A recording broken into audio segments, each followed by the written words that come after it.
مراد تو آپ سمجھ کے ہوں گے کون، فیصل بوڈا۔ وہ صاحب جو ہے وہ جس طرح بول رہے ہیں عمران خان کے خلاف، اور وہ کہہ رہے ہیں مجھے پتہ تھا نادان دوست ان کو لے بیٹھیں گے، وہ کہتے تھے 2 صاحب خاص، 3 خاص لوگ، 2 باقی کیڑے ارد گرد جو ہیں عمران خان کو وہ لے جائیں گے، ان کا زہر ان کو چڑھ جائے گا، اور آخر عمران خان کو پھنسا کر وہ نکل گئے۔ اب فیصل واڈا کا نام بھی آ گیا، آپ کو یاد ہوگا نجم سیٹھی کا نام بھی آیا تھا، لیکن لوگوں نے ریجیکٹ اس لیے کر دیا، انہوں نے کہا جو کرکٹ بورڈ کا صدر نہیں بننے دیا جس کو آصف علی زرداری نے، اس کو نگران وزیر اعظم کیسے بننے دیں گے؟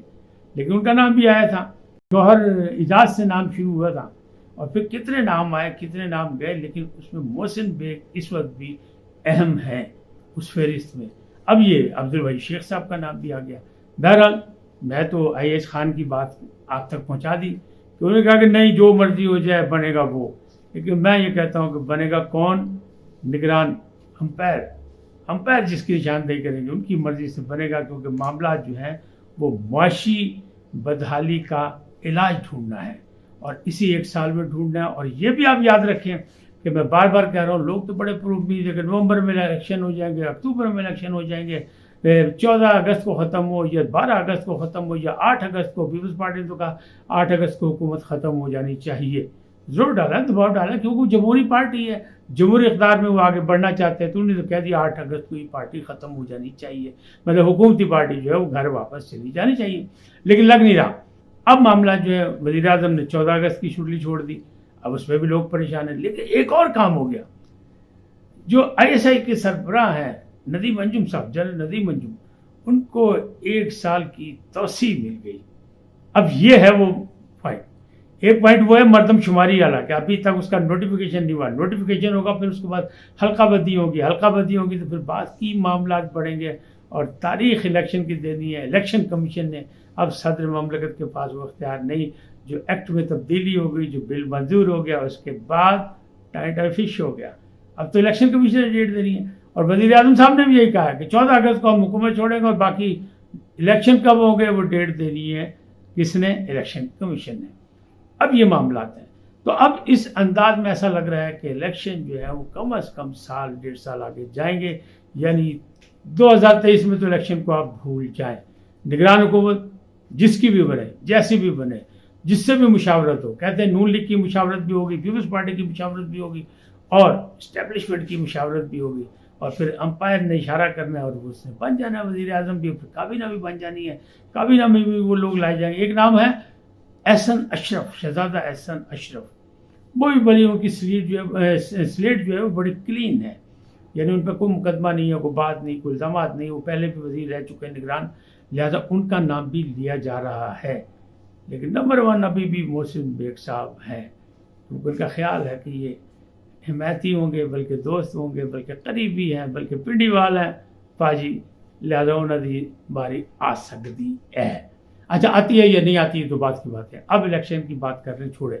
اب اگلی بات کریں کہ مقدمات روزانہ کی بنیاد پر بن رہے ہیں، 200 مقدمات تقریباً ہو گئے عمران خان صاحب پر اور ان کے ساتھیوں پر، ان کے واریوں پر بھی، اور بشرا بی بی بھی اس میں شامل ہے، لیکن ابھی تک ٹرائل نہیں ہوا، بھائی وہ آندہ ہی نہیں، وہ کہتے جاؤ کام کرو اپنا، وہ صرف ضمانت کے لیے آتے ہیں، باقی کہیں نہیں آتے، سب جگہ استثنا مانگ لیتے ہیں۔ ابھی توشہ خانہ کیس میں انہوں نے کہا تھا کہ روزانہ کی بنیاد پر اس کے ٹرائل ہوگا، وہ پھر بھی نہیں گیا۔ خان اعظم ہے بھائی، سابق وزیر اعظم ہے، مقبول لیڈر ہے، وہ کہتا ہے ابھی میں کل ہی کافی یہاں نواز شریف صاحب آئیں جہاں سے مرضی الیکشن لڑ لیں، میں ان کے مقابلے پہ کھڑا ہوں گا، الیکشن مہم بھی نہیں چلاؤں گا اور میں جیتوں گا۔ لو جی، نواز شریف واسطے ایک نواں پھڈا، لیکن اصل پھڈا میں دوسرے ویلاگ میں بتاؤں گا کہ نواز شریف کے لیے اور کیا پھڈا پیدا ہو گیا، ایک اور پھڈا بھی پیدا ہو گیا، وہ کیا ہے؟ اچھا اس سلسلے میں اب مقدمات کیوں نہیں رہے؟ مقدمات اس لیے نہیں ہو رہے کہ ذرائع یہ بتا رہے ہیں، اسلام آباد کے ذرائع یہ بتا رہے ہیں، وہاں کے چیل کوے جو ہے نا فضا میں اڑتے جو موسم کی تبدیلی کی اطلاع دیتے ہیں، وہ بتا رہے ہیں کہ جناب شواہد اکٹھے کیے جا رہے ہیں، اس لیے کہ عمران خان صاحب ہر بات سے تو مکر جاتے ہیں، انہوں نے جا کے کہنا یہ ہوا ہی نہیں، یہ ایسا ہے ہی نہیں، لہٰذا وہ کہنا ساری فائلیں تیار ہو رہی ہیں کہ جب بھی ان کو پکڑا جائے گا، جب بھی یہ جائیں گے ٹرائل کا سامنا کریں گے تو جناب فائلہ کھول کے سامنے رکھتے جان گیا، پھر بھائی عمران ریاض خان والی بات ہوگی کہ فائلوں میں تو یہ کچھ بتایا گیا، آپ کدھر جا رہے ہیں؟ تو معاملات اس طرح جا رہے ہیں، اسی طرف جا رہے ہیں، مقدمات جو ہیں شواہد کے بعد ہوں گے، اور بڑا پکا ہاتھ پانا چاہتے ہیں بھائی، چھٹنا انہوں نے کوئی نہیں، کیونکہ فیصلہ ہو چکا ہے، کہ جو بھی 9 مئی کے معاملات میں انوالو ہے، منصوبہ ساز ہے یا شرپسند ہے یا حملہ آور ہے، اس کو سزا ضرور ملے گی۔ اب 2 بینچ بن گئے، 2 بینچ بنائے ہیں چیف جسٹس عزت مآب عمر عطا بندیال نے۔ ایک کون سا ہے؟ ایک وہی ہے کہ کیا سول کے مقدمات جو ملٹری کورٹ پہ جانا چاہیے، ان کو اجازت ہونی چاہیے کہ دوسرا ہے کہ چیف جسٹس کے اختیارات جو بل کے ذریعے واپس چھینے گئے تھے، اس کی بات کہ کس طرح وہ سو موٹو لے سکتے ہیں، کس طرح نہیں لے سکتے، کیا ہوگا۔ تاہم عزت مآب عمر عطا بندیال نے جناب حکومت کو ٹرائل کرنے کے لیے کوشش کی ہے کہ اسی جولائی میں نے آپ سے کہا تھا بہت کچھ ہونا ہے اس جولائی میں، تو وہ انہیں تیاری کر لی ہے۔ ایک 6 رکنی بینچ بنایا ہے، ایک 8 رکنی بینچ ہے، وہ دونوں جناب اسی جولائی میں شروع ہو جائیں گے مقدمات کی سماعت، اور پھر دیکھیں اس کا رزلٹ کیا نکلتا ہے۔ دعویٰ بھی ان کا یہ ہے کہ میں اپنی ساکھ بحال کرنے کے لیے کوئی بڑا دھماکہ بھی کروں گا، یہ دعویٰ تو ہے عزت مآب کا۔ اب دیکھیں وہ کیا کرتے ہیں کیا نہیں کرتے ہیں۔ تو اب مقدمات کس طرف جا رہے ہیں، کیا ہو رہا ہے کیا نہیں ہو رہا ہے، یہ ساری چیزیں، لیکن IMF کی قسط ملنے کے بعد معاملات تو بہتر ہو گئے ہیں۔ جیسے میں نے آپ کو کہا نا کہ اسٹاک مارکیٹ بھی بہتر ہوئی، تیزی آئی، ڈالر بھی تھوڑا سا نیچے ہو گیا اور مزید نیچے ہونے کے چانسز ہیں۔ لیکن باقی معاملات بھی دیکھیں، گلگت بلتستان میں بھی وزیر اعلیٰ کا الیکشن آج ہو گیا، اور فارورڈ بلاک کے حاجی گلبر خان وزیر اعلیٰ منتخب ہو گئے۔ 11 ارکان آئے نہیں، حالانکہ وہاں PTI کی اکثریت تھی لیکن نہیں ہے، اور پیپلز پارٹی اور نو لیگ نے ان کی حمایت کر کے ان کو جتوا دیا۔ اب انہوں نے حلف بھی اٹھا لیا، اب انہوں نے آج کابینہ بھی بنا لینی ہے۔ تو معاملات سدھرنے کی طرف جا رہے ہیں اور جا الیکشن کی طرف رہے ہیں، کیونکہ پیپلز پارٹی جو ہے وہ سندھ میں بھی اس نے وعدہ کر لیا کہ وہ فوراً 8 اگست تک جو ہے وہ سندھ اسمبلی توڑ دے گی، الیکشن میں چلی جائے گی، تو باقی بھی چلے جائیں گے، بلوچستان بھی ٹوٹ جائے گی، سب کچھ ہو جائے گا۔ تو وفاق بھی حکومت جب جائے گی اس کے بعد پھر 90 دن کی بات ہوگی۔ اگر پورے وقت میں نے حکومت ختم کی تو پھر 60 دن ہوں گے۔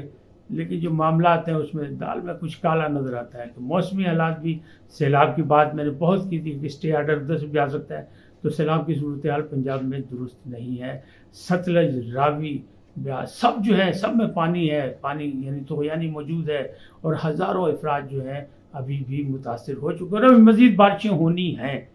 یہ صورتحال ہے موجودہ۔ امریکہ بہادر بیک فٹ کیوں کھیلا؟ امریکہ بہادر اس لیے بیک فٹ کھیلا کہ اسے پتہ لگ گیا کہ جناب عمران خان صاحب جو ستو مک گئے نے، وہ کچھ ساتھ نہیں دے سکتے، لہٰذا انہوں نے کہا کہ چونکہ پاکستان چین سے پینے بڑھا رہا ہے، لہٰذا اگر اس کو اکیلا چھوڑا تو چین کی طرف مکمل چلا جائے گا، رشیا کے پاس چلا جائے گا، اس بلاک میں چلا جائے گا، لہٰذا اس سے پرانے تعلقات کو استوار رکھنا چاہیے۔ لہٰذا بھائی وہ بیک فٹ کھیل گئے۔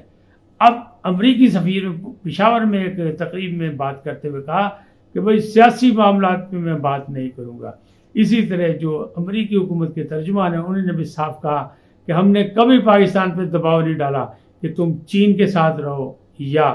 امریکہ کے ساتھ۔ اس کا کیا مطلب؟ اس کا مطلب یہ کہ حالات سے اسے پتہ لگ گیا کہ پھر بالکل پاجی جواب آئے گا پاکستان والوں، اور پاکستان ایسا خطے میں ہے کہ اس کی ضرورت تو ہر دور میں پڑے گی، امریکہ بہادر کو بھی، لہذا دونوں ایک دوسرے کو لالی پاپ دے رہے ہیں۔ اب پتہ نہیں پاکستان نے بڑا لالی پاپ دیا، امریکہ بہادر کو راضی کر لیا، یا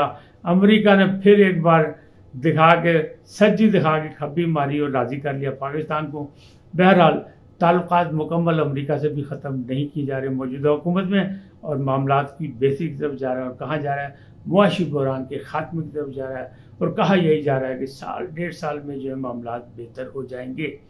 تو اب آپ خود سوچ لیں کہ نگران حکومت کب بنے گی، کیسے آئے گی، اور پھر وہ کتنی دیر رہے گی، 60 دن، 90 دن یا سال، 1.25 سال۔ یہ ساری چیزیں واضح کر دی میں نے، اب سمجھنے کی بات آپ کی ہے۔ آج اتنا ہی، پھر ملیں گے نئے موضوع کے ساتھ، نئے معاملات کے ساتھ۔ آپ سلامت رہیں۔ جاتے جاتے آپ سے درخواست، آئیے ان کو سبسکرائب کریں، گھنٹی کا بٹن دبانا نہ بھولیں، اپنی قیمتی رائے کا بھی اظہار کریں۔ اللہ آپ کو سدا سلامت رکھے۔ اللہ نگہبان۔